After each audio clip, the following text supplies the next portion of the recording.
right, everybody, welcome back to Clubhouse Talk. As always, I am Sean Ferguson, and coming on the show now is the voice of the Miami Marlins AAA affiliate, the Jacksonville Jumbo Shrimp, Scott Kornberg. Thank you so much for joining me today, Scott.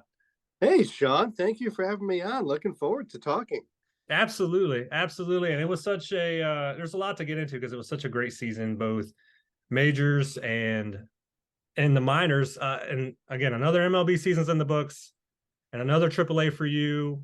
The Jumbo Shrimp finished 7-79, but the Marlins, they had a great year. They made the postseason for the first time since 2020 after going 84-78.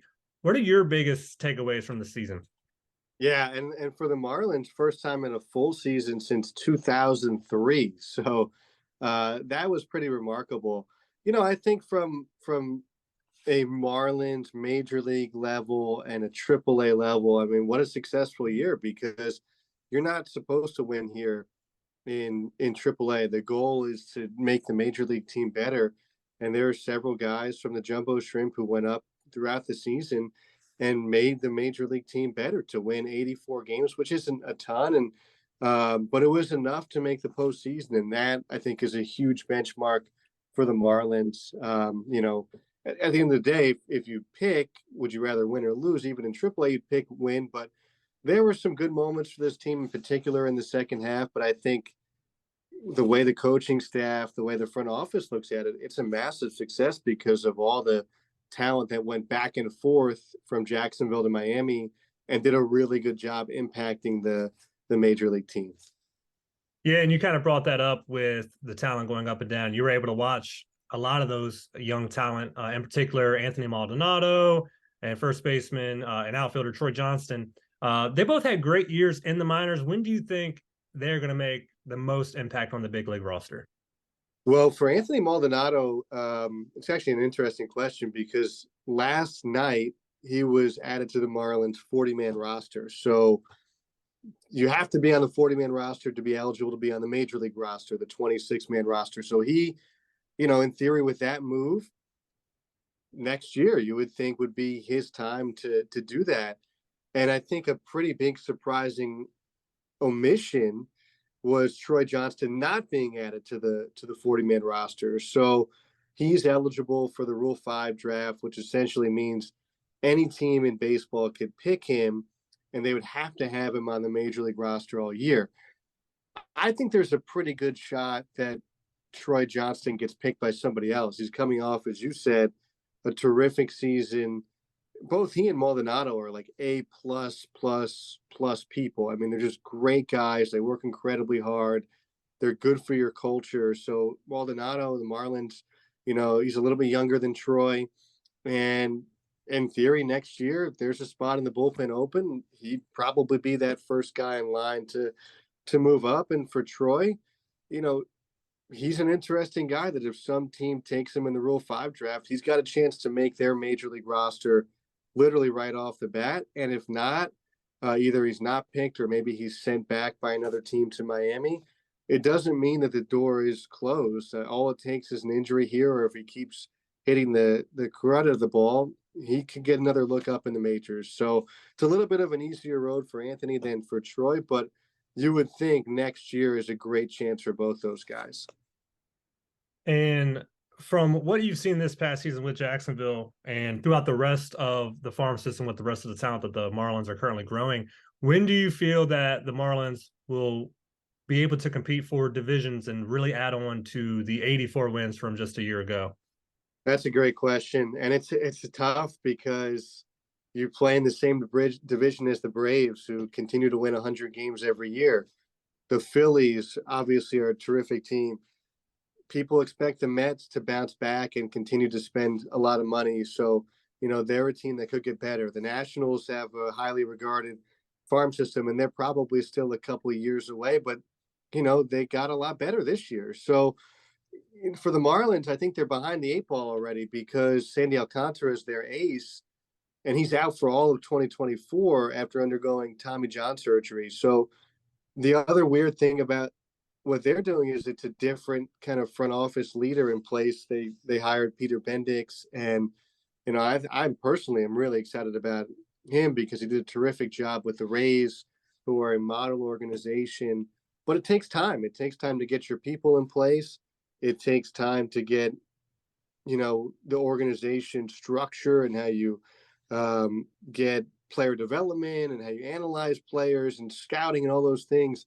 It takes a lot of time to get that in place. And I think there was a reporter who asked him, when do you expect to feel comfortable with what you have in Miami to maybe where you had it in Tampa? And he said, ask me again in 5 years. I mean, that's the kind of structure that they're going to try to implement in, but it takes time. So they're never going to be a team, I think, that spends at the level of the Mets or the Yankees or the Red Sox. But, they've got an interesting core in place. They've got okay, you don't have Sandy Alcantara, but you do in theory have Eury Perez for a full year that he wouldn't be shut down for an innings limit. So that'll help. And it's his second year, and he was so good already as a rookie this past season. So, in theory, you've got some guys who could take steps forward, like Jazz Chisholm. If he could stay healthy, that is big. So I don't expect them to go out and win 100 games, but I think they could be competitive next year.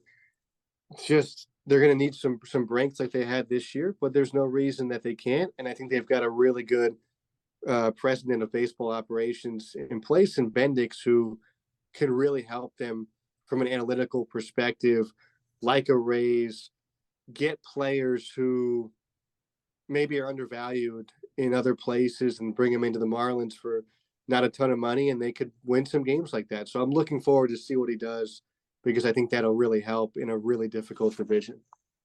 Yeah, and you touched on a few points there. One of them being that the Marlins don't spend a lot of money, but they're still successful. And you look at other teams like the Orioles and the Rays, they have two of the best farm systems in all of baseball, but they have two of the lowest payrolls in all of baseball as well. And they've been among two of the best teams in the entire league, or the Orioles finishing second in the entire league behind the Braves. How are these teams developing these farm teams in ways that we just haven't seen in a while? Well, they really invest in their minor league operation. I mean, I think that's number one. And a lot of those teams, they have they have big coaching staffs. When the Durham Bulls come in, they're the AAA affiliate of the Rays. I mean, they've got a humongous coaching staff, and I think that is an investment. They don't spend a ton of money on their major league team because they know, listen, we can't afford to, go out and give Shohei Ohtani a 500 or $600 million contract, whatever that number is going to end up being, this offseason. And what they do know is to be competitive, because we can't run our payrolls up like, for the Orioles and Rays, the teams you mentioned, they're in the same division as the Yankees, always going to have a humongous payroll. The Red Sox, always going to have a big payroll. Toronto has a pretty big payroll. They know they can't get there. So what's the best way to build a major league team without being able to hand out a bunch of $30 million contracts per year? And it's with young players. I think the Marlins are a perfect example of that, is that some of their forays into free agency haven't really worked out, like Avi Garcia, and they gave him a lot of money. And, could they have invested that money in other places, in particular with young talent that is cheap by major league standards? So I think that's where the Rays and the Orioles are so good, is they don't, I mean, it's not 100% success rate, right? Like both the Rays and the Orioles had Jonah Heim in their farm system, and then let him go and watched him become an all-star with the Texas Rangers. I mean, every team is going to have misses, but they hit on so many of their young players because they invest in them. And because of that, they're not having to go out and sign an Avi Garcia, a risk in free agency where you're not at the top of the market, you're in the middle of the market, and those guys have warts. And so I think that's where they're so good, is they really invest in that young talent, because they know that's their lifeblood. You can't spend like the Yankees and the Red Sox. How do you get players like those guys? You have to develop your own, and they're so good at that. With the Marlins, they've already lost a player like a Jorge Soler that he's up in the air with his contract, and then their farm system did finish in the mid-20s at the end of the year. What do you think the Marlins as a whole need to focus on the most this offseason? Well, they're in an interesting spot because they want to build on an 84 win playoff season. And like you said, there's not a ton of high impact guys, and in particular in the upper minors of the farm system. Like you've graduated Eury Perez now. Anthony Maldonado's an interesting player, but he's not necessarily a guy that is looked at as like a future closer. He's looked at as a really high quality reliever, but still, like he's not a Eury Perez level prospect, and they don't have a ton of those guys in Double A or Triple A. So those guys are mostly in A ball and rookie ball, who they feel pretty highly on. And so, you've got Josh Bell coming back. He exercised his player option to stay with Miami. That's pretty big. How do you replace Jorge Soler? I mean, Bell could really help.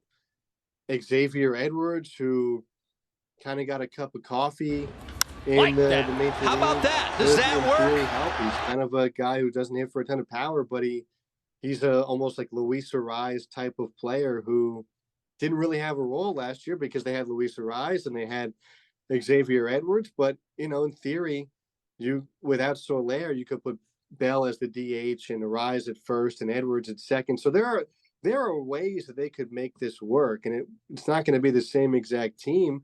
But I wouldn't be surprised if they dip their toe into free agency. The other part of what's interesting is you don't know what's going to happen because we've never seen Peter Bendix run an organization. And so that's going to be interesting. Like how similar is it to what he did with the Rays are there? Because the Rays still did sign free agent guys. Like they weren't out of the market. They just weren't out in the top of the market. They were in the lower and mid market, and they were successful in that. So it's not going to surprise me if they sign a few free agents.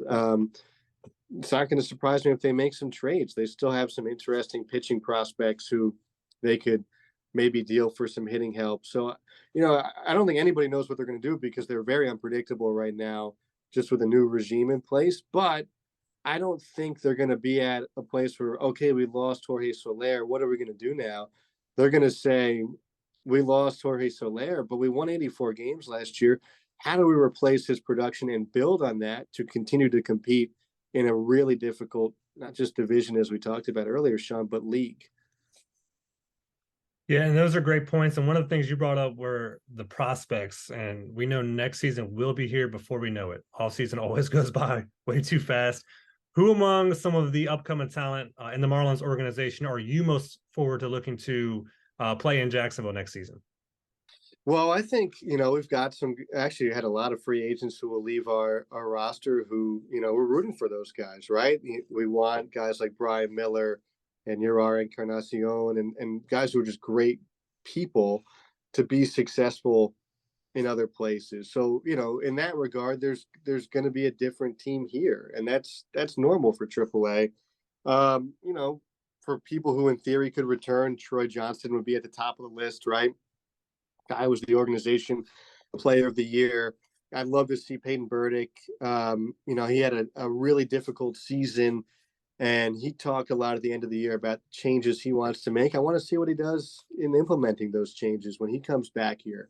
Next year is a really big year for him to try to put himself back on the map, and he's a really talented guy who's still fairly young. And then Double A, I mean, they had a really good team this year. So a playoff team, a championship team actually in their league. And so until they ran into Tennessee in the championship round.